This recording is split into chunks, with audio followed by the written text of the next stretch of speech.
მოგესალმებით მეგობრებო და არა მხოლოდ როგორც იპოვა მაგინებლებიც არიან სამწუხაროდ მაგრამ ეს ალბათ გარდაუვალი პროცესია დღეს სურს რომ ახან ერთგვარი პაუზა არის სურს კომენტარების მიმოხილვა გავაკეთო მიმოხილვა არა იმიტომ რომ რაღაც ინტერესი მაქვს პირადი არამედ იქ ბევრი საინტერესო შენიშვნა თუ თხოვნა იყო და შესაბამისად რახან გამოწერთა რაოდენობა უკვე 1200-ს უახლოვდება ეს იმას ნიშნავს რომ მე უკვე გარკვეული პასუხისმგებლობის გზნობით უნდა მოვეკიდო ამ ყველაფერს და ჩემს აუდიტორიას დასმულ შეკითხვებზე თუ კომენტარებზე გავცე პასუხი და მოკლედ ამითია გამოწვეული ეს ვიდეო რაც შეეხება სტუმრებს მაგრამ აქვე ვიტყვი მე გავშლი ეხლა დინამიკაში ისე ვითარდება სიტუაცია რომ ალბათ უახლოეს ერთი კვირის განმავლობაში კონტურები გამოჩნდება ამ ყველაფრის და მე უკვე სტუმრებთან ერთად ვესწრები ამ ალიასკის მოვლენას და თანხლებს შლეივს რაც ამ შეხვედრას მოყვა კომპეტენტური რესპონდენტებთან ერთად გავიარო ეს საკითხი. მანამდე დღეს ჩემს მოგზაურებულ აქვს მოგახსენოთ ამ ყველაფერს.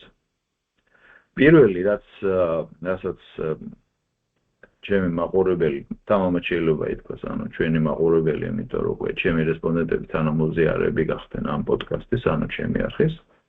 ანუ ჩვენი მაყურებლები პირველი ჯერ ტექნიკურ ხარეს გავლი.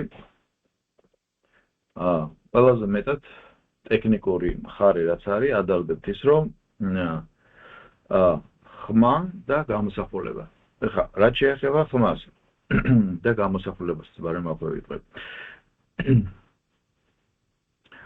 ესე იგი პოდკასტების მეორე ნაწილი უკვე ჩავწერე განახლებული კამერით, ანუ 4K არის და HD-ია. Ultra HD უბრალოდ. შემდეგ ბუნებრივია მიკროფონიც მაღალი ხარისხის არის. მაგრამ საქმე იმაში მდგომარეობს რომ ინტერნეტით მაუწყებლობა როგორც ჩანს დროის პანჯარას და ხანასაფრ მანძილსაც როგორც ჩანს მნიშვნელობა აქვს იმიტომ რომ როცა ამ კამერით და ამ მედია პლატფორმით ამერიკის ტერიტორიაზე რაღაც შევკავშირდები პრობლემის გარეშეა მაგრამ თბილისთან ესე გამოდის პერიოდულად ხმა იკარგება და ხანდახან გამოსახულებაც ხდება ხოლმე პოდკასტის მსვლელობის დროს წამი ორი წამი მაგრამ შემდეგ აღდგება ანუ ფაქტობრივად შინაარსი და რაღაც ამდაგვარი არ იკარგება რაც შეეხება თვითონ ტექნიკურ აღჭურვილობას ნუ გითხარით კამერა არის აი ეს პლატფორმა რითიც მე სარგებლობ ის საკმაოდ ხელსაყრელი და საკმაოდ ესეთი ადეკვატურია და რაც ყველაზე მნიშვნელოვანია ვიდეოებს აფორმატირებს მაქსიმალურად მაღალი გარჩევადობით მაგრამ კუმშავს mp4 ფაილია ვინც ტექნიკურად მეტნაკლებად ჩართული ხართ იცით რომ mp4 არის შეკუმშული ვიდეო ფაილი როგორც mp3 შეკუმშული აუდიო ფაილი ხა რატო ვაკეთებ ამას თავიდან როცა მე ჯერ კიდევ მონოსტრიმებს წერდი ვიღებდი მაღალი გაფართოების კამერით ultra high definition და გაფართოება იყო ესეთი მოკლედ როგორც wide ასევე მაღალი იმპულსის მაგრამ ერთი საშუალოდ 9 საათიანი ვიდეო გამოდიოდა 12-14 გიგაბაიტი 12-14 გიგაბაიტი საათვირთვა და იმის დამუშავება ან დაუშვათ სადაც გადაგზავნა რომ ახს მეტნაკლებად ამ ყველაფერს ფორმა მიცებოდა წარმოიდგინეთ ეს არის ძალიან შრომატევად იმდანად ჩემთვის არა მაგრამ გადაგზავნას მოკლედ ტრანსპორტირებას აი სატელევიზიო სფეროში მომუშავებს ამას ეძახიან პერეკონს ანუ მასალის გადაგზავნა და აქედან გამომდინარე რომ ეხლა მე ასევე სლენგს გამოვიყენებ სატელევიზიო კარტინკაზე აბჩალიჩობ და ცითადად ჩემი პოდკასტის მნიშვნელობა ის არის, რომ შინაარსობრივი იყოს. სხვათა შორის შინაარსობრივად ზუსტად კომენტარებში არავის გამოუთქვამს უკმაყოფილება ტექნიკური აღიხსენით. ეხლა რაც შეეხება ამ ყველაფრის გამოსწორებას. სანამ ესე იქნება ერთი კაც სტუდია, ანუ მე ამას გავაგრძელებ, ეს ხარისხი შენარჩუნდება, შეიძლება კიდევ უფრო დავუშვათ გამოსწორდეს, არის ვესტები კიდე სხვა კამერა დავაყენო, მაგრამ პლუს მინუს ესე იქნება. შემდეგ უკვე გარკვეული პერიოდის შემდეგ სურს უკვე რადიო ფორმატში მაუწყებო. ანუ ციფრული რადიო შექმნა და შემდეგ გამოსახულებაც უკვე და სტუდიური საფრთხე მიეცემა, იქ უკვე სხვანაირად წავეdes ყველაფერი, იქ უკვე გამოსახულებაზეც ვიფიქრებ. უბრალოდ ამას დრო უნდა და რაც ყველაზე მნიშვნელოვანია სახსრები. როგორც საქართველოს ჭირდება ამას უკვე საკმაოდ დიდი თანხები, აქ მით უმეტეს. აქვე ვიტყვი რომ ამ ყველაფრის წამოწყება მე მსურდა სექტემბრის თვეში თბილისში, ესე იყო დაგეგმილი რომ საქართველოს არჩევნებისთვის მე თბილისში უნდა ყოფილიყავი, ბევრი გეგმები მქონდა, მელოდებოდა დაინტერესებული ხალხი და მაგრამ მე რიგი მიზეზების გამო ძირითადად ჩემ ჯანმრთელობას ეხება, ვეღარ ჩამოვედი. და შესაბამისად დავიწყე კეთება ამ ყველაფრის აქ და როგორც ხედავთ სექტემბრის ბოლოს პირველი ვიდეოები ესე მახსოვს ჩავწერე, შემდეგ უკვე 2024 წლის შემოდგომაზე უკვე ტრამპის გამარჯვების შედეგად და საქართველოში როცნებამ გაიმარჯვა ტექსტურ პოსტებს წერდი და მოკლედ იმდენად წლის 25 თებერვლიდან დავიწყე ვიდეო პოსტების კეთება. ვინც ჩემი არქს გამოწერი ხართ, სანამ დავუშვათ სტუმრებთან ვიდეოს ნახავდით, ალბათ იხილავდით ჩემს მონოსტრიმებს. ასე ვთქვათ, ხო და აქედან გამომდინარე ჯერჯერობით ესე იქნება, კიდევ ერთხელ ვამბობ. ჩემი მნიშვნელობა, ჩემი სურვილი იყო და ესე ვთვლიდი დანიშნულება, რომ ყოფილიყო შინაარსობრივი თემატიკის. რა თქმა უნდა, გამოსახულებაც მეტნაკლებად თანხლები უნდა ყოფილიყო და მე როგორც ვატყობ, ცოტა გამოწვევა. შემდეგ უკვე შემდეგისთვის იყოს, რაც გითხარი. შემდეგი თემა მაქვს აქ მონიშნული ის, რომ ამერიკის შეერთებულ შტატებში მცხოვრები ემიგრანტები, ქართველები, ქართველებს იმიტომ ამბობ, რომ პოდკასტი ქართულ ენაზე მეტი და შესაბამისად ქართველები მიყურებენ, ან საქართველოს მოქალაქეები ამერიკის ტერიტორიას YouTube-ის პროგრამა მონიტორინგი, ანუ იცით ალბათ, ვინც YouTube-თან საქმე გაქვთ და ვისაც თქვენი არხი გაქვთ, შეგიძლიათ შეხვიდეთ ნახოთ და დაფარვის ზონა, რომელი ქვეყნიდან რა პროცენტი უყურებს. ანუ სადღაც მერყეობს 7.5-დან 9.5%-მდე. შესაბამისად, გამოდის რომ ესე იგი ეს ყველაფერი ტყუილა არ დამიწია, იმიტომ რომ ეს ქონდა ზუსტად გათვლილი, რომ მსგავსი სოციალურ პოლიტიკური პლატფორმის ხალხისთვისაც რაღაც გაკეთებული იყო ამერიკაში, კერძოდ ნიუ-იორკში და ძალიან კარგი თუ საერთო ურებადობიდან ეს პროცენტი უყურებს ამერიკის შეერთებულ შტატებში. ძალიან მოხარული ვარ. ესე იგი რადიოზე გითხარით და ტექნიკურ აღჭურვილობაზე გითხარით და აქ ფაქტობრივად ჩემი პოდკასტის ტექნიკური ხარისთან დაკავშირებული საკითხები გავიარეთ. ეხლა გადავალ უკვე უფრო შინაარსობრივზე და გადავალ, ასე ვთქვათ, მნიშვნელოვან საკითხზე. ძალიან ბევრმა გამოთქვა სურვილი, რომ დავუშვათ ამა თუ იმ სტუმრის მოწვევის რეკომენდაციით მომმართა. და ზუსტად ეს რეკომენდაციები გავითვალისწინე ჯერ კიდევ მონოსტრიმებს ვაკეთებდი და ჩემი მაყურებლები და შინაურები და მოკლედ როგორც საქართველოში, როგორც ამერიკაში, პირად საუბარში, მესენჯერში და ასე შემდეგ წერდნენ, რომ კარგი იქნებოდა თუ დავუშვათ, როცა მე სტუმრების მოწვევას დავიწყებდი, რომ ჩემს სტუმრების რიგში ყოფილიყნენ ისეთი ბატონები, როგორც არის სოსო მანჯავიძე, ირაკლი გოგავა, თემურ მაისურაძე და ასე შემდეგ და ძალიან მიხარია, რომ ბატონ სოსოსთან მაქვს ურთიერთობა. ბატონ თემურ მაისურაძესთან პირველი სტრიმი ჩავწერეთ. რაც შეეხება ირაკლი გოგავასთან დაკავშირებით იყო რამდენიმე მონაწერი კომენტებშიც და მესენჯერშიც, რომ კარგი იქნებოდა, ბუნებრივია, გეთანხმებით კარგი იქნებოდა და ბატონ ირაკლისთან მაქვს ესეთი ზეპირი შეთანხმება მიმოწერის საფუძველზე ბუნებრივია, რომ 25 მაისიდან მას ეცლება ამ ყველაფრისთვის.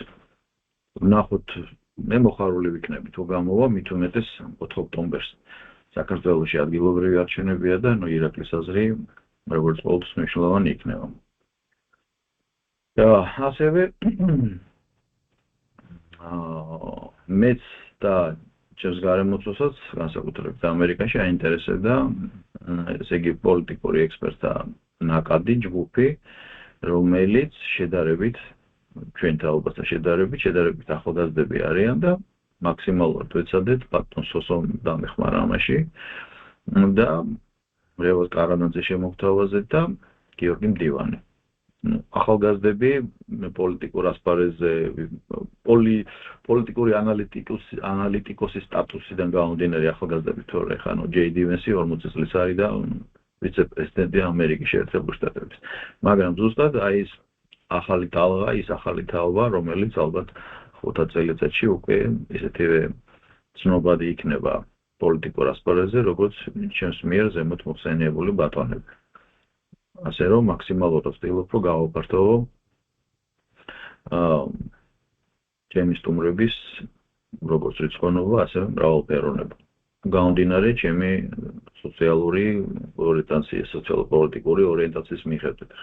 მე ვიცი არ მაინტერესებს და ირონებას და რომელთანაც თანხმედრა არ მაქვს ფაქტობრივად არაფერში, იმას არც მოვიწვა და არც დაველაპარაკები, არც ონლაინ და არც ოფლაინ. აქ რამდენიმე მომწერა, რომ და შემაკვდა, რაც ძალიან მოხარული ვარ. იყო ასეთი ძალიან კარგი კომპლიმენტი ორი, რომ კარგად ვაკეთებ იმასაც ვაკეთებ და ორივე კომენტარში იკითხებოდა ის კითხვა, რომ მათ არ იციან მე რა პროფესიის ვარ, მაგრამ რასაც ვაკეთებ, კარგად ვაკეთებ და წარმატებები მისურვეს. ხო და ბარემ ესეც ამით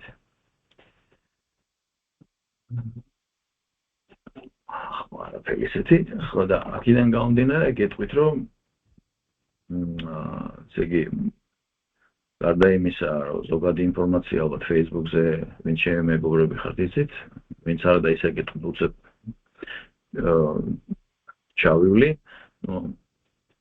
1967-ში დავიბადე ქალაქ თბილისში. დავამთავრე 55 საშუალო სკოლა, დავიბადე ვაკეში, გავიზარდე. აქვე ვიტყვი, რომ ბევრს აინტერესებს ისა პანერი აბრა, რაც უკან არის კედელზე დაკიდებული 51 და იქ ვინც შეამჩნევს ჭავჭავაძის 51. ჭავჭავაძის 51-ში დავიბადე, გავიზარდე და მოკლედ სანამ ნიუ-იორკში გადმოვარგდებოდი, ცხოვრობდი ამ მისამარზე. თვად ბოლომდე არა, იქ შუალედებში კიდე სხვაგან ცხოვრობდი, მაგრამ მოკლედ ეს ჩემი სამშობლო ადგილია, მშობლიური ადგილი უბრალოდ. შემდეგ მივიღე ეკონომისტის განათლება, ოღონდ მე გვიან მივიღე, ჯარი და რო ჩამოვედი შემდეგ, იმიტომ რომ ახალგაზრდობა ყალთაბანდობაში გავატარეთ, მე და ჩემი მეგობრებმა და შესაბამისად განათლებას გვიან მივყევი ხელი, მაგრამ მაინც 5 წლიანი ეკონომისტის კვალიფიკაციის განათლება მივიღე, ოღონდ უნდა გითხრათ, რომ ნომინალური. 3 წელი, 4 წელი მუშაობდი ფინანსსამინისტროში და იქ რა ლოკალურად გამოვიყენე ჩემი განათლება. თუმცა ბევრი არაფერი. სხვადასხვა სფეროში ვიყავი დაკავებული. ყველაზე დიდი პერიოდი მუშაობდი იბერია ბიზნეს გრუპის ერთ-ერთ კომპანიაში, იბერია ტეკ ავტომობილში. კომპანიის დაარსებიდან იქ ვარ. ეს საავტომობილო მიმართულების არის, 7-8 წელი ვიმუშავე. და პარალელურად ეს იმიტომ მოვყვევი, რომ ყველას აინტერესებდა, თუ ამ საქმეს კარგად ვაკეთებ და კარგი ინტერვიუერი ვარ, რა გამოცდილება მაქვს და მივედი ზუსტად აქამდე, რომ ზუსტად ამ კომპანიაში მუშაობის დროს ორი სატელევიზიო პროექტი იწერებოდა ავტოკლინიკა და ავტობიოგრაფია, ჩემი მეგობრები, მე დავმეგობრდით უფრო სწორედ. იყო საავტომობილო თემატიკის და მოკლედ ტელეიმედზე ვიყავი მიწვეული როგორც საავტომობილო ექსპერტი, ასე რომ YouTube-ზე დევს ეს მასალა შეგიძლიათ ნახოთ. და პარალელურად Silk TV, იცნობთ ახლა Silk TV რაც არის. Silk TV-ზე მე და ჩემი მეგობარ დავით ჩუბინიძეს მეკობდა საავტორო გადაცემა მსოფლიო ავტოსპორტი. პარალელურად ვიყავით ესე იგი ავტოსპორტის კომენტატორები. იქ იყო ლაივები, იყო რილაივები და მოკლედ ამ საქმით ვიყავით დაკავებული. და ანუ გარკვეული გამოცდილება ინტერვიუს აღებისას მქონდა. როგორც საველეთ, შოთა ფაზალოსთან მქონდა პირველი ინტერვიუ 2011 წელს, როცა რუსთავის ავტოდრომი მზადდებოდა, როგორც ჩაეშვა გახსნის წინ და პარალელურად Silk TV სტუდიაში, როგორც გითხარით, მსოფლიო ავტოსპორტი ესე არის გადაცემას ასევე იძებნება, შეგიძლიათ ქართული შეფრი ჩაწეროთ და მე მგონი 40-მდე ვიდეო. აი, უკვე სტუდიაში ვიღებდი სტუმრებს და შესაბამისად ვესაუბრებოდი. გარდა ამისა, რუსთავის ავტოდრომზეც ვიყავი კომენტატორი, პირველ აქტზე გადიოდა ეს ტრანსლაციები და იქაც ჩემი საუნდტრეკი ადევს მოკლედ, ედო არ ვიცი ხა ეს მასალები არის თუ არა. და ეს გამოცდილება მაქვს, მაგრამ პოლიტიკური თემატიკა იცით ხა სულ განსხვავებული რამეა, მაგრამ თუ ადამიანს რაღაცა საბაზისო გამოცდილება აქვს, გარკვეული ცდილობის მერე შემდეგ რაღაც დონეზე ადის და მეც ეს გამომევიდა. მოხარული ვარ, იყო ესეთი ორი ერთი აშკარად გამოკვეთილი სრული კომპლიმენტი იყო და რამდენიმე იყო, ხალხმა გამოთქვა, რომ კარგად გამოდის. ძალიან მიხარია. ძალიან მიხარია, რომ ჩემი პოდკასტის მაყურებლები ამ ნაწილში დადებითად მოხდეს. რაც კიდევ ერთხელ ვთქვა, მახარებს. ბევრი მეგობარი შევიძინე, Facebook მეგობარი, რომელსაც არ ვიცნობ, მაგრამ იცით როგორ ხდება საერთო ინტერესების გადაკვეთა, საერთო სამეგობრო და ასე შემდეგ, იმიტომ რომ მე საქმენებო რომ დააწამოვიწყეს, ჯერ კიდევ როცა ტექსტურ პოსტებს ვდებდი ჩემს Facebook გვერდზე, საკმაოდ დიდმა რაოდენობა, პროცენტულად რა თქმა უნდა, unfriend გამიკეთა, ან საერთოდ დამბლოკა, იმიტომ რომ ძალიან ბევრი მათგან აღარ იძებნება. ჩემს Facebook-ს, მაგრამ სამაგიეროდ თანამოაზრეების რიცხვის გაზრდასთან ერთად ბუნებრივია გაიზარდნენ მეგობრები, ონლაინ მეგობრები, Facebook მეგობრები. ასე რომ რაღაცა ნაწილი ჩამოვაკვდა, მაგრამ რაღაცა ნაწილი შემომემოდა და ეს იმდენად არის ძვირფასი, რომ ზუსტად ის ხალხია, რომელიც ჩემს სოფხედულობას იზიარებს. ამიტომ ამითაც მოხარული ვარ. ერთი წამით რა დაჩა კიდე ხა იქ ისეთი ტექნიკურად გასავლელი. მოკლედ, მე მგონი ყველაფერი თქვი რის თქმამიც მინდოდა. და ეხა თავარი ის არის, რომ რა მოხდა ალიასკაზე. ალიასკაზე ფაქტობრივად მთელ მედია სივრცე აქვს დაპყრობილი ამ შეხვედრას. მნიშვნელოვანი იყო თანხლები არა, უბრალოდ მომდევნო შეხვედრა ზელენსკისა და ტრამპის და იმ ევროპელთა კამარილის თანდასწრებით, რაც ახლა ვაშინგტონში ვიხილეთ და ჯერ კიდევ არ არის ნათელი რაზე შეთანხმდნენ, რაზე მოილაპარაკეთ, ჯერ კიდევ ალიასკადან დაწყებული. ვაშინგტონის შეხვედრაზეც ბევრი რამე არ გარკვეულა, გარდა იმისა, რომ ყველას თურმე მშვიდობა უნდა და აი ახლა ამ ყველაფერს წერტილი დაესმება, თუ რა დონის დელეგაციები ჩაერთვებიან სავარაუდოდ ამ თვის ბოლოს. აქ რა შემიძლია თქვა, ჩემ მოგზაურებულ აზრს გაგიზიარებთ. ალიასკაზე გარდა უკრაინისა იქ საუბარი იყო, ესე იგი, ჩრდილო-ყინულოვანი ოკეანის შლეიფის ათვისებაზე.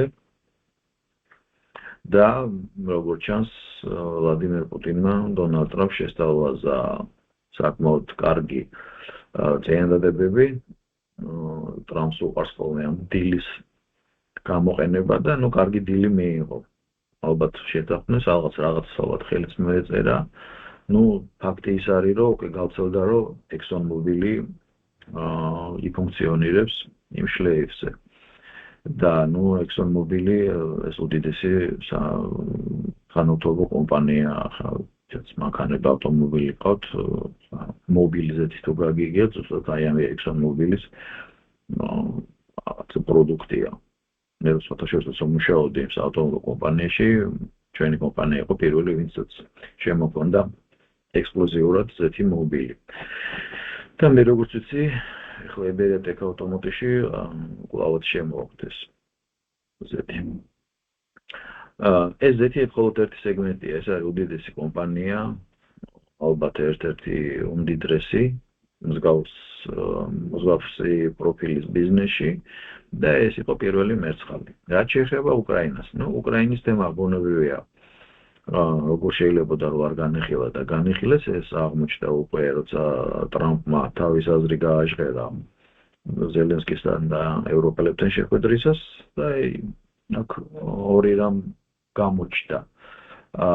ერთი ის, რომ ტრამპი უკვე იზიარებს ვლადიმერ პუტინის აზრს, რომ დროებითი შეწყვეტა შედეგს არ დადებს და ეს უნდა იყოს საფუძვლიანი სამშვიდობო ხელშეკრულება, ანუ ირიბად ეს გულისხმობს იმას, რომ რუსეთის პრეტენზია, რომ პირველადი მიზეზები იყოს აღმოფხვრილი, ეს ფაქტობრივად ამერიკის ხრის მიერ, კონკრეტულად დონალდ ტრამპის მიერ არის გაზიარებული. ეს ერთი დიდი გამარჯვება რუსების კალათაში. და მეორე ის, რომ უკრაინას ნატოში ვერ ვიხილავთ. რაც ალბათ მოსალოდნელი იყო, უბრალოდ ამის ხმამაღალი გაჟღერება იყო საჭირო და ტრამპმა ესეც გააკეთა. დანარჩენი ახლა უკვე არის ყველაფერი დეტალები. ეს როგორ მოგვარდება, უკრაინის დაყოფა, სადამდე შეიქმნება საბუფერო ზონა, რა იქნება უკრაინის გარანტიები, რომას თავს არ დაესმევიან. სხვადასხვა უკრაინის გარანტიებთან დაკავშირებით, როცა ტრამპთან საუბარი ჰქონდა პრესკონფერენციას გულისხმობ ალასკაში, იქ თქვა, რომ რუსეთის სამშვიდობო გარანტიები გასათვალისწინებული ჩათვალეთ, რომ საპირწონეზე აყენებს.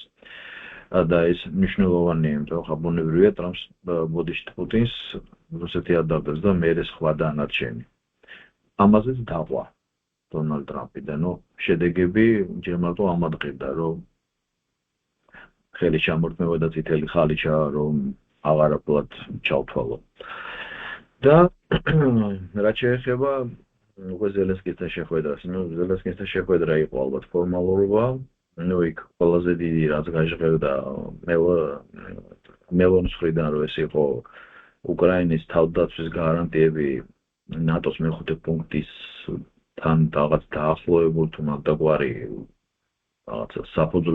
მაგდაგვარ საფუძველზე, ამ საფუძვლის გამოყენება არ ვიცით რამდენად გამოვა, იმიტომ რომ თავად მელონი ჭყალებს იყენებდა ბევრ რამეზე, იმიტომ რომ მე მგონი უბრალოდ სათქმელი თქვა, იმიტომ რომ ალბათ გამოჩენილი იყო, უბრალოდ თავის აზრი დაეფიქსირებინა. ყველაზე აგრესიული, როგორც ყოველთვის არის გერმანია, მერცი იყო ყველაზე კატეგორიული, მაგრამ საბოლოო ჯამში აღმოჩნდა, რომ ტრამპი მას უსმენდა, მაგრამ მხოლოდ იმიტომ, რომ თავაზიანობა გამოიხატა, მაგრამ ტრამპის ქცევა სამ შეხვედრაზე მე გამოვხატავდი მის დამოკიდებულებას ევროპელ სტუმრებთან დაკავშირებით, გამოვხატავდი იმით, რომ თუ როგორ მოექცა იგი ფინეთის ხელმძღვანელ სტულს. თუმცა პიროვნება წინ ეჯდა, მას კარგად იცნობს, გოლფიც კი აქვს ნათამაშები და ალბათ ვინც ნახეთ, სიაში ჩამოუვარა ყველას, მოიკითხა და სტუბი სად არის, სტუბიო და წინ ეჯდა. და ვითომ ვერ ხედავდა რა, იქ თვალები იქით აქეთ გააცეცა, გამოიშტერა თავი და ეს მიანიშნებს იმას, რომ თემ სოფლიოს საქმე აქვს ასეთ გაიძვერა ბიზნესმენ პოლიტიკოსთან, რომელიც მართავს უდიდეს ქვეყანას, რომელსაც არ აკლია ცინიზმი, ზუსტად სტუბთან დამოკიდებულება იყო ცინიზმის აშკარა გამოხატულება მე წარმომიდგენია ზელენსკისთან პირ საუბრისას როგორი ფორმით საუბრობენ და საბოლოო ჯამში დამთავრდება ალბათ იმით, რომ უკრაინას აიძულებენ დათმობებს. რა ფორმის დათმობები იქნება, ვერ გეტყვით. მე კი არა, ამას გამოცდილი ანალიტიკოს სპეციალისტები ჯერ ვერ იტყვიან, მაგრამ ფაქტი ის არის, რომ იქნება დიდი დათმობები, გამომდინარე იქიდან, რომ წინააღმდეგ შემთხვევაში მოკლედ ვლადიმერ პუტინის რუსეთი უბრალოდ არ დათანხმდება სხვა არანაირ შედეგს. შესაბამისად, აქედან გამომდინარე დათმობებიც იქნება სოლიდური. ეხლა რა დაიმართება უკრაინას კერძოდ ზელენსკის ვინ მოაწერს ამ კაპიტულაციისა თუ რაღაც გარიგების ხელშეკრულებას, ამას უკვე არსებითი მნიშვნელობა აღარ აქვს. ანუ საქმე მიდის დასრულებისკენ. მე ესე მგონია ჩემს მოგზაურებულ აზრს მოგახსენეთ ისე რომ ზელენსკის და პუტინის შეხვედრა არ იქნება, ამ ეტაპზე ყოველ შემთხვევაში, უბრალოდ იქნება რუსულ-უკრაინული დელეგაციების ხარისხის აწევა. გამომდინარე იქიდან, რომ ხა მედინსკი ითვლებოდა, რომ არ იყო იმ კალიბრის წარმომადგენელი რუსეთის ხელისუფლებისა, რომელიც უნდა დასწრებოდა მსგავს შეხვედრებს, ამას თვლიდნენ ამერიკელებიც და თავად უკრაინელებიც, როგორც ჩანს, ახლა უკვე უფრო წონადი ფიგურა გაუძღვება. არ ვიცი რამდენად ლავროვი თავად, რაღაც არ მგონია, მაგრამ შეიძლება ლავროვის რომელიმე მოადგილე გაუძღვეს ამ შეხვედრას. და არ მგონია, რომ უშაკოვიც, იმიტომ რომ უშაკოვიც ძალიან დიდი ფიგურაა და არ მგონია. მოკლედ, ეს ტექნიკური მხარეა, ვინ შეხვდება, სად შეხვდება და ასე შემდეგ, ეს არის ყველაფერი, იმიტომ თავარი გადაწყვეტილია. და ეხლა ტრადიციულად როგორც ყოველთვის, ყველაფერიდან საქართველოს რა.